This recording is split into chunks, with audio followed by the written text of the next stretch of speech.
Bonjour, je m'appelle Dylan Loquet, je suis autiste et chargé de communication. Aussi loin que je me souvienne, je me suis toujours considéré comme un drôle d'oiseau, une sorte d'extraterrestre, duquel il manquerait des coutures et dont les ficelles craquent sitôt qu'il se met à parler. J'ai toujours aimé apprendre, je suis un insatiable curieux, mais j'ai mis beaucoup de temps à comprendre que ma méthode d'apprentissage différait beaucoup de celle des carcans habituels.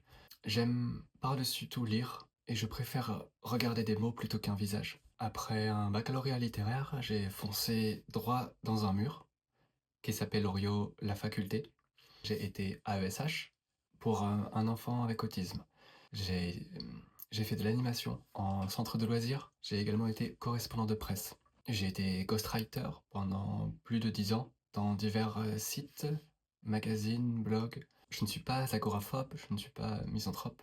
Cela dit, je ressens une grande dépense d'énergie s'écouler d'une discussion a priori anodine. Alors j'ai appris à me ménager. Cela dit, tout n'est pas à jeter chez moi. Je pense tout d'abord que je suis un créatif, dans le bon sens du terme. Je dirais aussi que je n'ai pas peur de l'échec. C'est même quelque chose qui m'attire a priori, puisque si l'on fait l'analogie avec un jeu vidéo par exemple, on a envie d'échouer quelque part, puisque échouer c'est apprendre plus vite. C'est se confronter tout de suite avec la réalité des choses. Tant et si bien que je n'ai pas peur de me lancer dans des défis, de sortir de ma zone de confort, d'exploiter des choses que je ne connais pas encore chez moi.